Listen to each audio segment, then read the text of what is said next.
Huh? Time had certainly stopped for Mukuro Ikusaba. The 16th now, I'm sorry. Don't do it, please. It was as if everything around her had frozen perfectly still. In the past, she was known as the ultimate soldier. So this is now about her. Makoto has actually died and this is about her. Yeah, Makoto is now gone. Now it's about Mukuro. I can't believe Makoto died. Oh shit. Don't worry, it's non-canon. I know, but still, like, I've never seen Makoto get killed. Like, Yeah. in any of the non-canon things. I guess his good luck turned to bad luck. Yeah. The opposite. Yeah. It's the super bad luck. So now we've got our Mukuro story. This is it. We had a prelude, now it's Mukuro all the way. Yeah. She had experienced this feeling before during her time at the mercenary group, Fenrir. Yeah. We're going full in.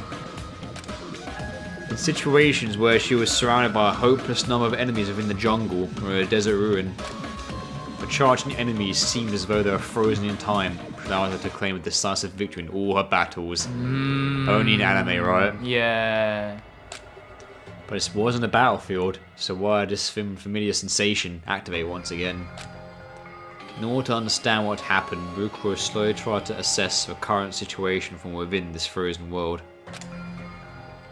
Junko and Mukuro are both children of despair. I said they both were in love with despair. Yeah. They are. They're both ultimate despair. Yeah. But Junko Enoshima, the true ultimate despair, harbours a far deeper darkness within her. Oh, okay. As we know. Yeah. Though their last names are different, Mukuro is Junko's older sister, connected by the bonds of blood, so Mukuro is the older one. Oh, okay. That's interesting. Yeah. She cooperated with Junko's hopeless plan and impersonated her under the pretense of participating in the killing game alongside her classmates. Why would she do that, though? According to the plan, Mukuro was supposed to oppose Monokuma, who her sister was controlling, and be locked in a dungeon as punishment. But, it didn't go that way. I thought Mukuro was there just to hide Junko's identity, because she was disguised as Junko herself. So Mukuro was never actually meant to die then, right? Because she was just meant to be locked in a prison. Didn't Junko say she went, Mukuro is so bad at being like me, I thought, fuck it, I'll just kill her. Oh, yeah. She said that. I think she did say that. Didn't she? Yeah. Yeah. Oh, that's interesting. Yeah, because Mukuro became Junko because of the combination of that and the fact that everyone lost their memories is basically their way to make sure they never find out that Mastermind is Junko. Yeah. Is what I'm thinking. Yeah. Isolated from the others, she would then escape the dungeon and perform various acts intended to deprive the students of hope. So she was gonna be in on it. She was gonna be Randy Orton. She was gonna be the luchador mask guy. So then who? Because that was Junko, the mastermind, wasn't it? Yeah. So I'm assuming that was actually gonna be Mukuro. Oh. She was gonna. That would explain why she had the knife and shit as well. Oh. Remember the amount of times we saw her in the flashback with the mask? So that was actually originally supposed to be Mukuro. Huh. Oh, interesting. Okay. That was the role she'd been assigned. I guess Junko had to fit in because she killed her. Yeah. When Makoto succumbed to his headache, Junko ordered her to see if the shock had caused him to remember anything that could make him a liability. He woke up as she was tending to him, so she made small talk with him, but she didn't notice any change in his behaviour. Until this point, she was certain that there shouldn't be any problems. Nothing could possibly go wrong. She stomped on Monokuma like her sister ordered her to do, and flawlessly spoke the lines she was taught to memorize. Oh. So this was all scripted. Oh, damn. Mukuro was actually supposed to go, what are you doing? Oh, right. Okay. So the only part that wasn't scripted was her death? Yeah. Oh. That's why she was like, this wasn't supposed to, when she got stabbed. Right. Afterwards, she would fall through a trapdoor to the dungeon and remain isolated from the other students. But Junko's like, no, I had my fill. I'm gonna kill you. That was her role. She hadn't done anything wrong. There were no problems. She repeated that to herself over and over like a silent prayer. But in that frozen moment in time, what she saw was not a trapdoor, but countless spears. Oh shit, of course, yeah. She saw the spears. She's just gonna flip out and go for her sister now, isn't she? I wonder what she's gonna think of this. One of them had skewered Makoto through his side. Why? Makoto? Why are there spears? Gungir? I would have died if I hadn't moved. Did Junko mess up the plan? No, Junko never mess up. What? Was she trying to kill me? Oh, she's clocking on, isn't she? Yeah. Me? Makoto saved me? Why? Why did he say my name? Did his memories come back? Did I not realise that? Did I make a mistake? Is that why Junko got angry? Is this punishment? Is it my fault? Junko tried to kill me. Kill me. Kill me. Kill me. Slowly, time came back to her world. That was very well done there. Oh, thank you. Mukuro could feel her face turn pale as she slowly looked toward Makoto. The student's screams rang throughout the game. Psycho was probably the first one to scream. Who screamed first? It didn't matter to Mukuro. Makoto. Why? Makoto was the ultimate lucky student. He had been her classmate for the past 2 years, and now he was a sacrifice to despair. Not long ago, he had given her answer of sorts during their conversation in the nurse's office. He was just a pawn in the plan her sister had devised.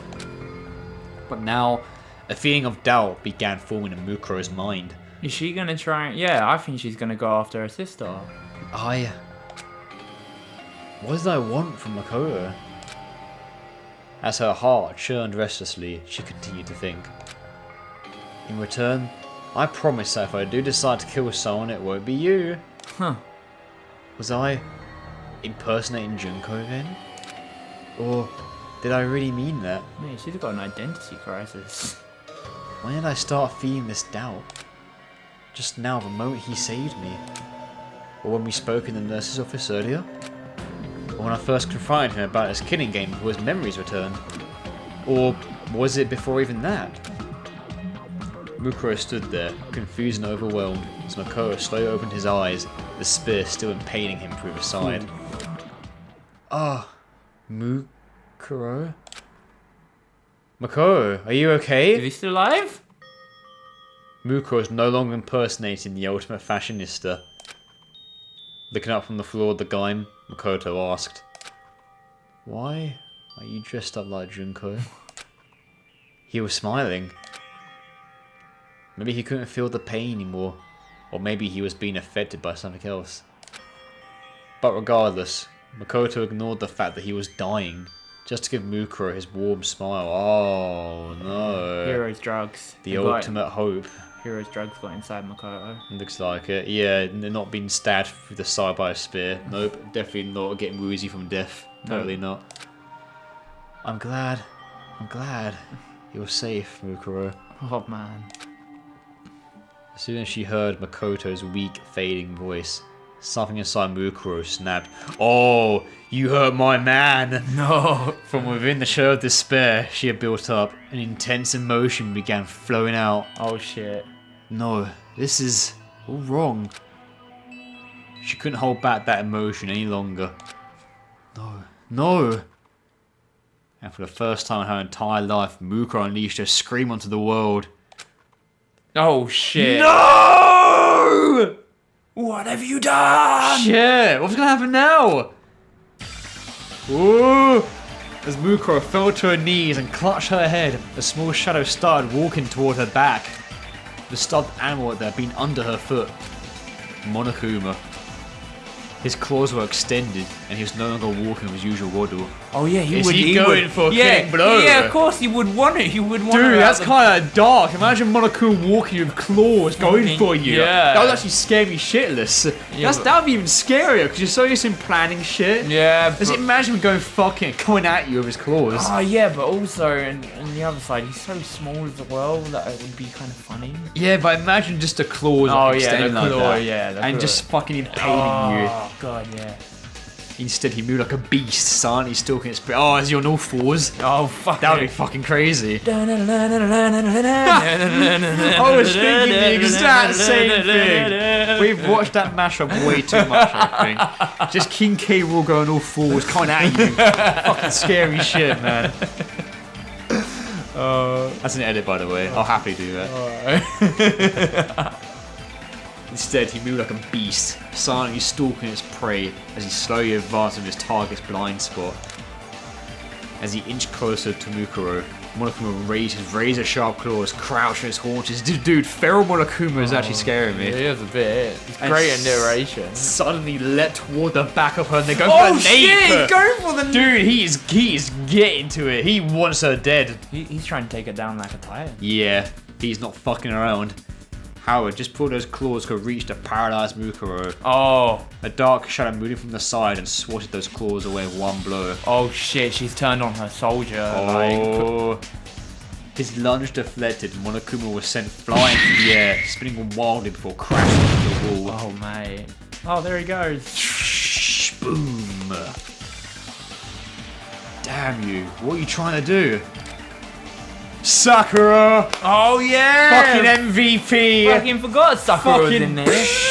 That does a DBZ sound effect from the deflect. I completely forgot Sakura was like one of the students. Yeah. I just like forgot about all the other students just watching it. Awesome. Damn you! What are you trying to do? Sakura Ogami, the ultimate martial artist, had just prevented another tragedy. She stood before Monokuma and addressed him in a loud, booming voice.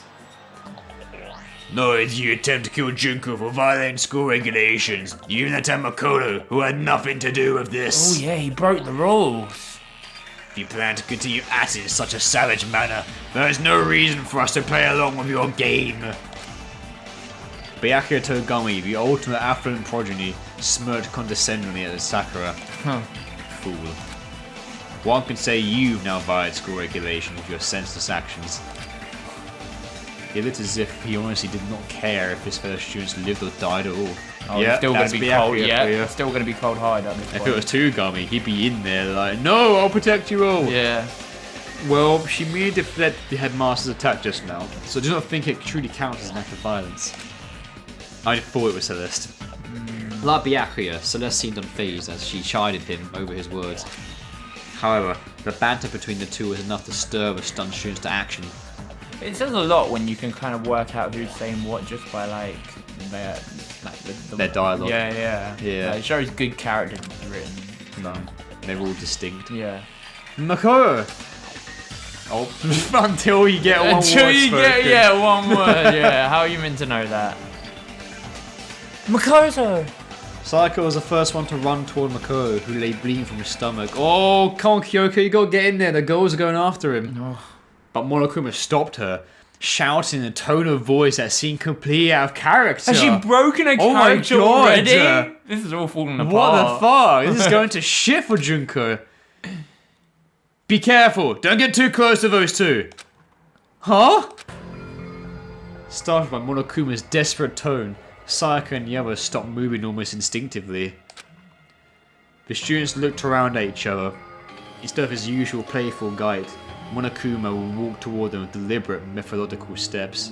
Hold on a second. Methodical I steps. have a question, right? Because at the start of this all was triggered by Makoto getting stung by the escape button, Yeah. injection, whatever.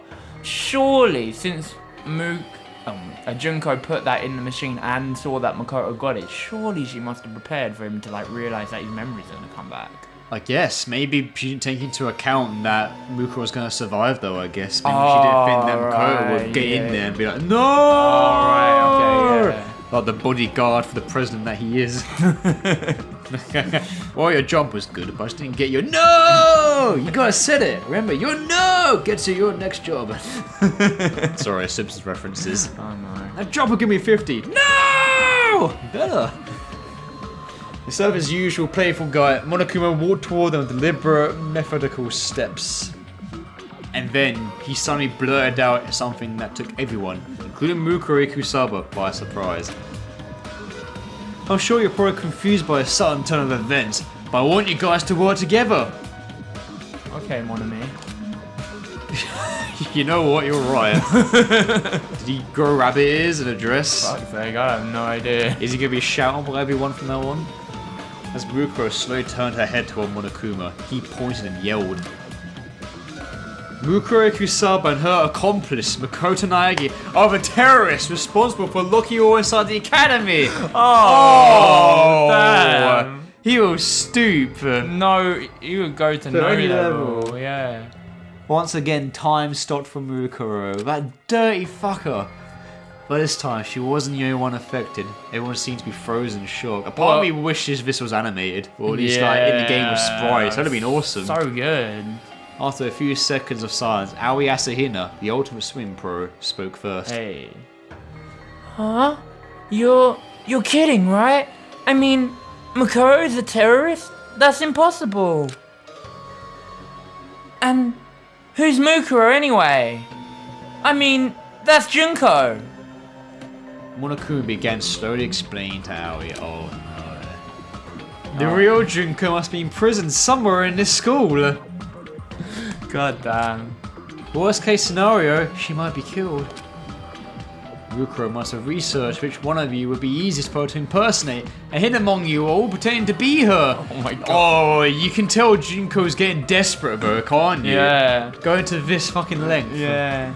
She was probably trying to make sure the killing game went smoothly. Suddenly, Monokuma's hands and feet began jerking in an awkward motion as he looked at the other students and introduced himself. What the fuck? He's fucking bullshitting! Unless this is a reference to an actual character in the lore. I'm Besshiki Madarai, the ultimate hacker. I'm your upperclassman. I hacked into the academy from the outside and I was finally able to take control of Monokuma's body just a little while ago. What? Oh, come on! This is a stretch and a half. Take control from who? From the head of the terrorist organization that's controlling this robot from the outside. Jesus Christ. Nani? What are you saying, Junko? Are you high? Mukuro trembled as she heard the words coming out of Monokuma's mouth. For a brief moment she clung to hope that her sister wasn't trying to kill her, but as soon as that hope was born it was immediately consumed by despair. This is pretty tense, not gonna lie. Junko had the power to transform hope into despair. She would never let anyone hack her that easily. There's only one explanation. Junko Enoshima was pretending to be someone named Besshiki in order to frame Mukuro and Makoto. Yeah. Which is both Junko was using Mukuro's survival as a branching path to lead the students to a different despair. Got out the butterfly effect, eh? Yeah. Monokuma continued talking, telling the students more lies designed to prod them into action. On your first day at Hope Speak Academy, you guys were exposed to sleeping gas, knocked unconscious, and taken hostage. Mukuro and Makoto are probably the only operatives that the terrorists sent inside the school. That means they probably know how to escape from there. And then, Monokuma turned to face Mukuro. Mukuro Ikusawa was a member of a mercenary group called Fenrir. She warned a criminal who's killed about 10 people associated with the school. Wait, is that true? Is that true though? That part could be true. Maybe. I think that's what's important right now. Yeah, but maybe. Yeah. So don't get soft. I think you can capture her alive. In fact, that's exactly what the cops told me. The moment I saw an opening, I tried hacking the trap they set and tried to kill her. Mate. But what about Makoto? Monokuma gave a cold, emotionless answer to Sayaka's question. Sorry. My guess is that a measly little lucky student didn't stand a chance to find a group like Fenrir. What the fuck? He was probably threatened and forced to cooperate before you entered the school. Or judging from his early actions, maybe Mukuro seduced him. Oh man. This is so low. This is crazy. This is so low. What a twist. Yeah. Sayaka's face went pale when she heard that answer. No, not my man! Not my man, you fucker. She immediately stopped talking. I'm gonna write a fucking terrible song about you. Just you wait, it's gonna be a pop sensation. Oh my god. Mukuro raised her head and shouted. Fucking gonna go Paramore on us. Oh man. You're wrong. Makoto isn't a terrorist. You'll have to believe me. The whole guy fell silent. And then, as if he was speaking for everyone there, Taka stepped forward and nervously asked, Hold on. What do you mean Makoto isn't a terrorist? Oh. What? Oh yeah, well Fenrir is a terrorist. group, technically, aren't they? Mercenaries are just another word for terrorists. One man's terrorist is another man's freedom fighter. You know what they say. Oh, don't go there. It sounds like you're saying that there's no doubt that you in fact are a terrorist. Honestly, correct yourself at once and say, we are not terrorists! Oh, yeah, because she's a soldier, ain't she? Yeah. So she wouldn't deny it, I guess. No, why would she? Celeste began expressing her own doubts as well. It is strange, does it not seem odd that she is so protective of someone we all just met a few days ago? Oh, fuck. Man. Mukuro stood in silence. The other students' faces began to fill with suspicion and doubt as they realized they weren't looking at the real Junko and Ashima. Byakuya pushed up his glasses and began coldly pointing out what seemed out of place to him. Ooh. I heard that fool Makoto, whatever his name is, call you Mukuro instead of Junko. How would Makoto know that your name is really Mukuro if he just met you not that long ago? This doesn't look good, really, does it? Junko actually played a good card there. She did, Slow, really, yeah. but it was effective. Yeah. That's... I've also heard of Fenrir. Continue Byakuya. As I recall, its members have a tattoo somewhere on their body. Oh no, show the tattoo! Instinctively, Byakuya's words put Mukuro into a calm state of mind. In hostile situations, her defensive reflexes as the ultimate soldier often manifested themselves. Oh. Mukuro's tattoo is on the back of her right hand. She wondered how she could hide this from the other students without also calling attention to it. But in the end, this concern was in vain. If the police's records are true, she should have a tattoo on the back of her right hand. Was Monokuma free to divulge that information? Alright, cried Taka, his voice filled with enthusiasm. Show us the back of your right hand and prove your innocence! Monokuma dispensed another unnecessary remark. Make sure you look real close. She might have covered up with foundation. Ah! Of course. He knows. Junko had ordered Mukuro to hide her tattoo with foundation, so Monokuma's information was entirely true. God damn. There was nothing Mukuro could do except stay quiet. However, she wasn't staying quiet because her identity was about to be exposed. She was struck by the realization that her sister was completely serious about pinning this on her. She's gonna go after her, isn't she? I hope so. Yeah, I'm pretty cool she that'd does. be sick. Why no hesitation? Shouted the foolishly honest Tucker. As my classmate, I have complete faith in you. Oh. From behind him, Hamtaro, the ultimate fanfic creator, moaned to himself as cold sweat ran down his cheeks. Oh, here we go. Well, look at that. I guess that's what they call a checkmate. Ha! Oh, is that Mondo? Why don't you just fess up already, you fucking bastard? Oh, that's totally Mondo. Yeah, in contrast to Hifumi, Mondo Owada, the ultimate biker gang leader, was royally pissed. Oh, shit. However, there were some students who were busy questioning Monokuma instead of Mukuro.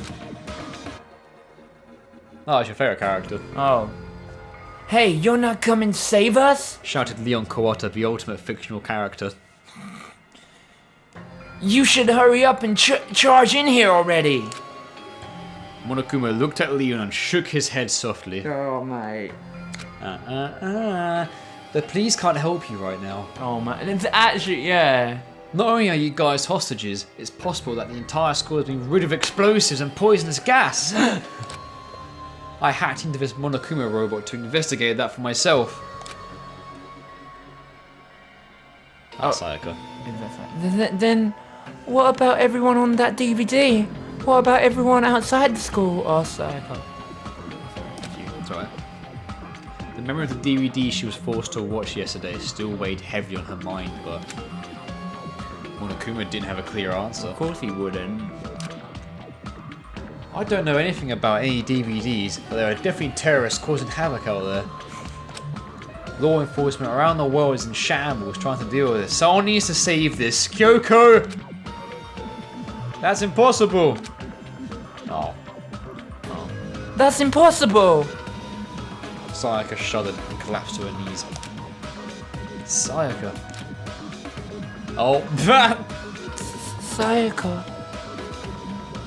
Next to her, Chihiro Fujisaki, the ultimate small boy, was unsure about what he should do. And yeah, I said he. behind him, two other girls stood silently.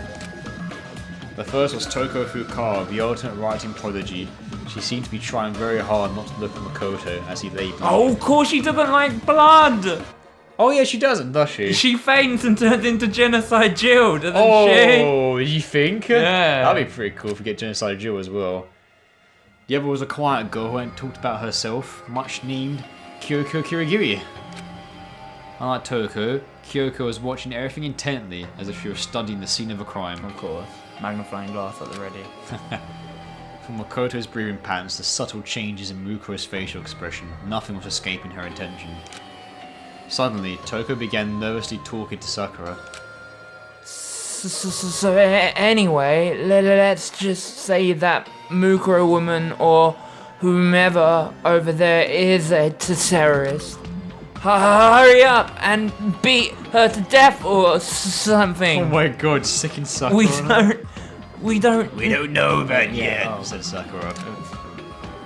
My fist not met of justice based on simple speculation. Oh. Sakura tried to get near Makoto to examine his wounds, but Monokuma stood in her way shouting, "Don't come any closer!" This meant that Mukuro was the only one who could get close to Makoto. She had ended countless lives on the battlefield, and she knew from experience. If she didn't treat Makoto's wounds, he would die. Oh yeah, she would know how to treat him, wouldn't she? His wounds were not immediately fatal, but if he continued losing blood, he would eventually slip into shock and die shortly thereafter. Please, you need to treat Makoto first. Absolutely not, said Byakuya, harshly interrupting Mukuro. So cold. Oh man. Tying you up and examining the back of your right hand is our first priority. Hey, Makoto's in danger! Now's not a time for that! Oh, oops. Oh, yeah. Hey, Makoto's in danger. Now's not the time for that. Yeah, said Aoi as she cast a worried glance at Makoto. She was still having trouble understanding the situation and hadn't decided if Makoto was suspicious or not. Byakuya was about to snap back at her, but Mukuro's actions stunned him into silence. I'm glad Aoi's not jumping straight into like, oh, Makoto's evil. Yeah. She took a deep breath and then... Oh shit! Mukuro moved the blonde wig from her head and revealed herself to be anime Punisher. Pretty much. Yeah, pretty much. I mean, you seen that official art of her? Yeah, She looks yeah. like a fucking young teenage girl Punisher. Yeah. Give her a fucking skull shirt and everything. Where there were two long blonde pigtails, only a moment before there was now short black hair. She cleared her face of raw emotion, and when she spoke, her voice rang throughout the game. I am not Junko Enoshima. My name is Mukuro Ikusaba. The student stared wide-eyed at her open confession. All she did was remove her wig and clear her emotions. But in doing so, the person the students had recognized as Junko Enoshima vanished from their sight. The terrorists that had taken her place continued to speak in a calm, stoic tone. I helped lock everyone inside this academy. A confession on a seat. Oh, Hamtaro being an idiot. Oh. The confession on a seaside cliff moment has finally arrived. Hifumi blurted out. Oh, is that Hunter? Whoa, what? Wigs are against school regulations, Junko! I mean, Mukuro? Oh, come on, Taka. Shouted Taka. As if stirred by their cries of excitement, the other students began clamoring among themselves.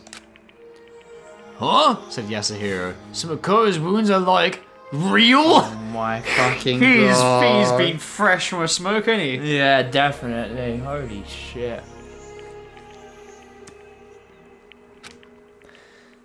Does that mean the stuff about terrorists and whatever is all real too? Conspiracy! So everything that's happened these past few days wasn't a bunch of stage events? As the reality of the situation began dawning on Yasuhiro, all Leon could say to him was, Shut the hell up! Byakuya just remained calm and addressed Mukuro in a condescending manner, as usual. What does your group want?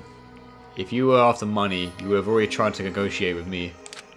Of course, I'd rather let them die than surrender to your ransom demands. Our purpose is to fill the world with despair. Byakuya scoffed at this notion and began to speak once again. I see. Monokuma said something similar. So that ideology is what fuels your terrorism. It's true. If you did anything to me, you'd certainly fill the world with despair. But obviously, that would be impossible for you. I couldn't believe what Byaku was saying and frowned as she muttered.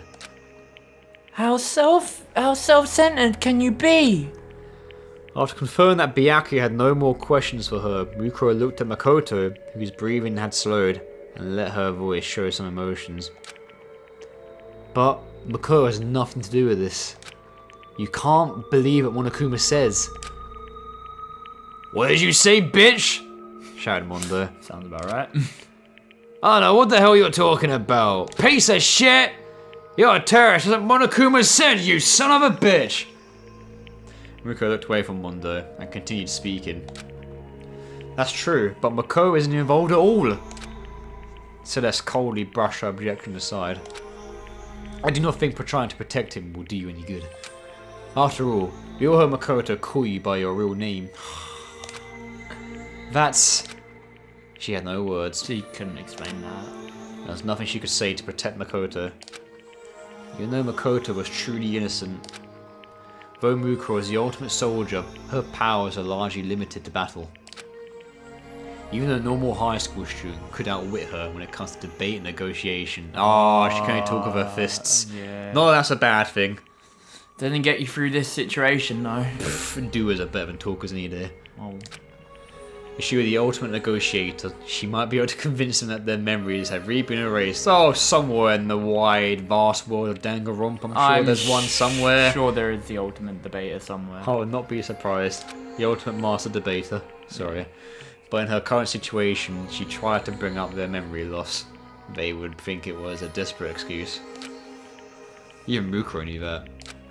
But even if she didn't know what to say, she still knew what to do. Exactly! Don't talk, do!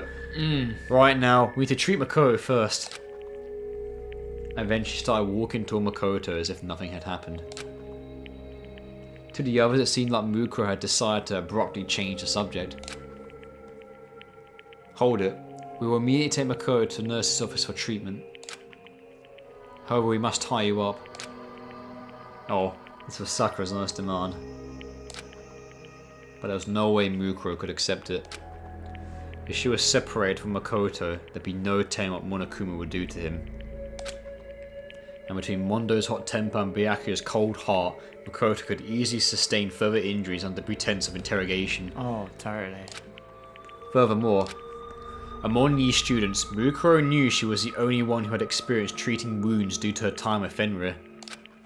After mulling that over, she narrowed her eyes and went silent. Her mind was made up. She was determined to fight her way out of here and escape Makoto. Oh, what? Oh, shit! I like Mukuro already. Yeah, she's really cool. I wish Yeah, she's alive. She's a determinator, that's for sure. Ba-dum. I apologise, but I need you to fall asleep right now. As she said that, Sakura instantly positioned herself behind... What? Did she teleport? Nothing personal, kid. Just snaps her neck. She was completely within her blind spot. They're gonna throw down? To a normal person, it would seem like Sakura just suddenly vanished. After moving faster than any human could see, Sakura's equally fast hands launched a blow towards the back of Mukuro's neck. Oh shit! However... Sorry, Sakura, but I need to get out of here. What? Mukuro parried Sakura's fist with a spinning roundhouse kick. Damn! Yep, what a parry that was. Don't you think? Must be a pretty sick parry, right? I see what you did there. I'm surprised you didn't get it the first time, to be honest. Because I'm so used to that being how it's said. Yeah, I know, right? Oh, Dark Souls. Sakura is an eyebrow, you don't expect a counter-attack. Nani? Mukuro tried to use the momentum of her kick to sweep Sakura's feet out from under her. Oh shit, we got sweep kicks now? Oh mate. However, Sakura dodged and instinctively struck back against Mukuro's pivot leg. Oh, far! Oh, we're getting a fight in detail too. But Mukuro was faster and jumped up, aiming a tornado kick at Sakura's chin. Damn. Fucking acrobatic kicks. Shum shum. Spinning around, tornado kick. Fucking shit. awesome. Sakura deflected the attack of one arm, then both combatants leapt backwards, glared, and charged. Oh, this is awesome. Charged simultaneously. Wish it was actually Just live. imagining this in the back of my head. Oh, this is gotta be animated, man. Oh, it should have been. Why'd they go on the animation? Fuck it, just animate if. Yeah. Every blow they dealt was parried and countered by the other, and though they were both unarmed, the sound of their battle echoed throughout the gym. I'd watch Who it. would win though? I'm assuming Sakura's gonna win because she's the martial artist. But Mukuro's the ultimate soldier. Yeah, but maybe she's better with weapons than she's martial arts. true, She'd probably true. put up a good fight, but Yeah. hand-to-hand combat is Sakura's forte. She's It's the true. ultimate, isn't It's she? True, yeah. Every blow they dealt was parried and countered. The other, they're both on our done this. Yeah. Sucks.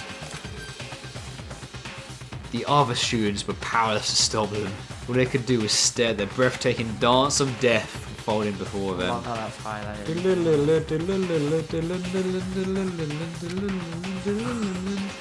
After 10 minutes had passed, the enormous sound of one final impact rang throughout the game. The two warriors leapt back once again and breathed heavily as they stared each other down. My mistake. But it's only been a few days. I cannot believe I did not notice such an impressive fighter was hiding among us. In addition to the surprise Sakura felt, it was as if the battle had left her energized. Oh, she's got that combat high. Mukuro, on the other hand, looked down her arm, confirming it had been wounded during the battle, and thought to herself, she's strong. I don't think Sakura's even taking this seriously right now. Yeah, the thrill of the fight, it's coming. Despite being constantly surrounded by firearms, blades, traps, and explosives during her time at Fenrir, it was the first time she'd ever been wounded. Wow! Sakura wounded her? Fucking hell, Sakura's a beast. Holy fuck. Mukuro was powerless before the might of the woman known as the ultimate martial artist and the strongest woman in the world. Holy shit. Just as I thought, I can't beat Sakura with my bare hands alone. Oh, makes sense. If she'd been directly ordered to kill Sakura, Mukuro would have opted to either snipe her from a distance or poison her. Yeah, with weapons. Yeah. At this close range, she would need an assault rifle to stand chance fighting her. I don't know, man. She can teleport. Maybe she can dodge bullets too. Shit. I don't have time for this. She looked at Mako and confirmed that his breathing had grown even shallower.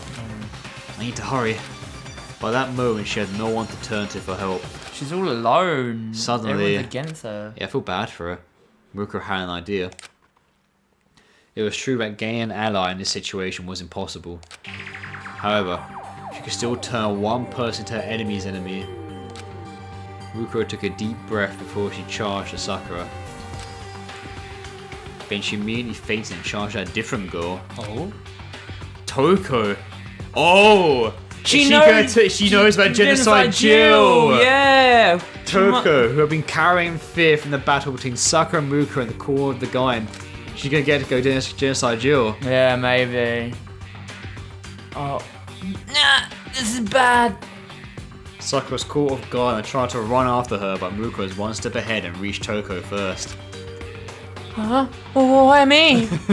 I'm sorry. I'm sorry. Wait. Hold on.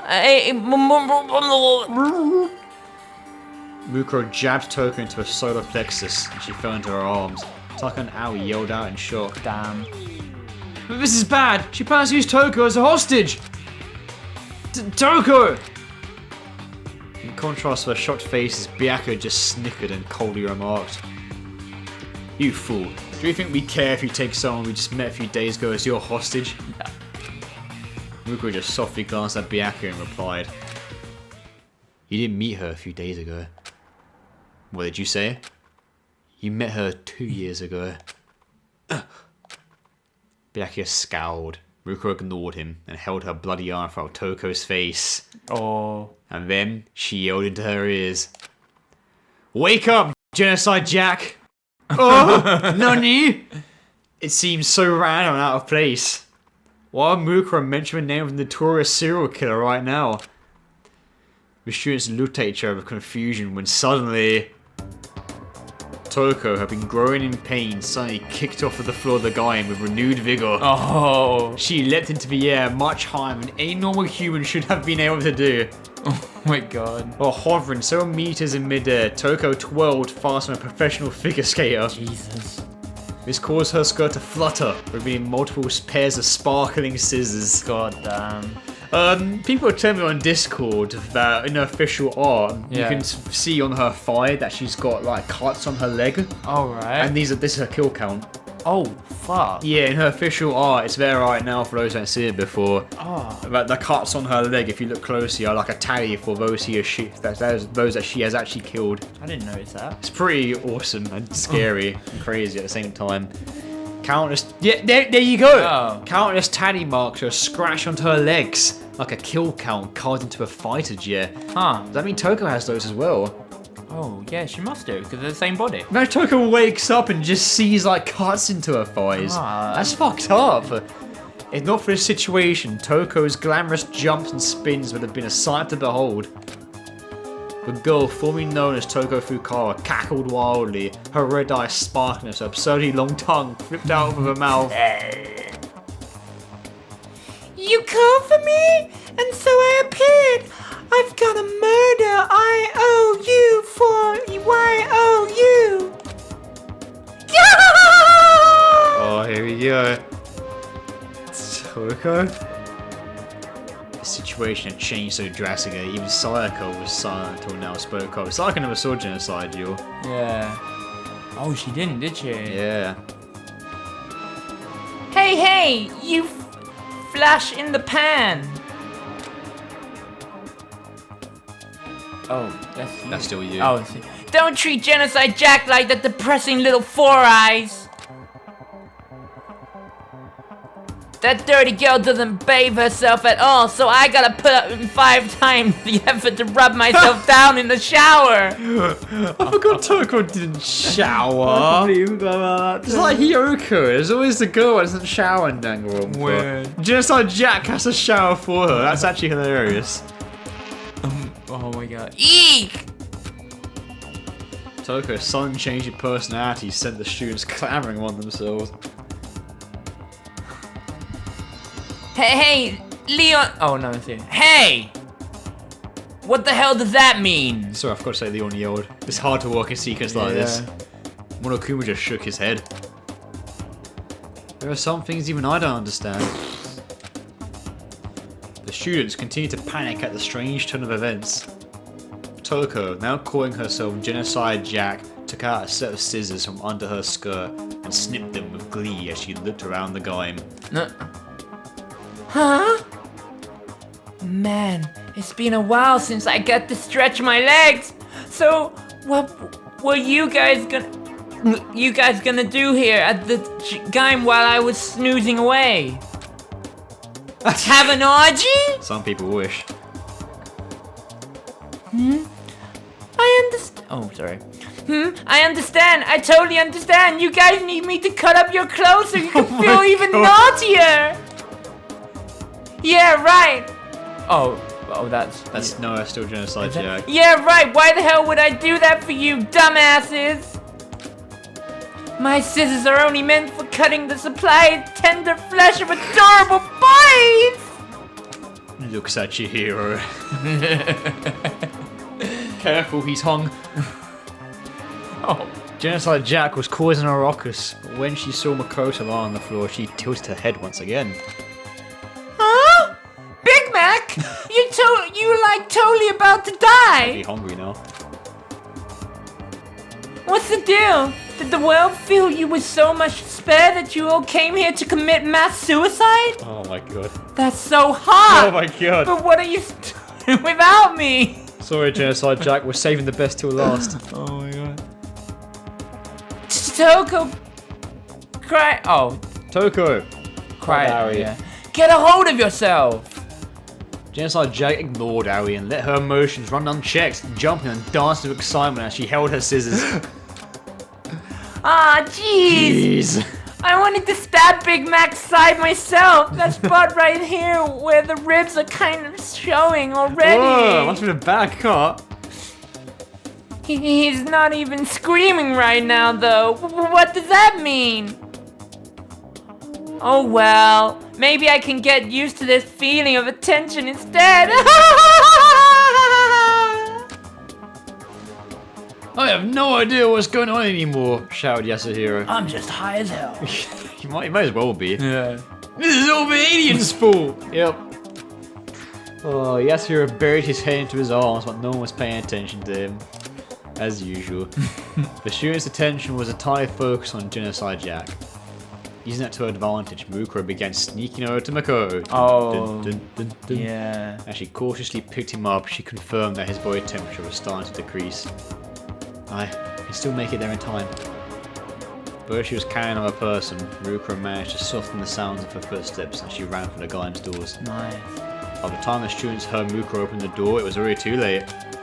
She managed to escape the Gaim Makoto. Nice, mission complete.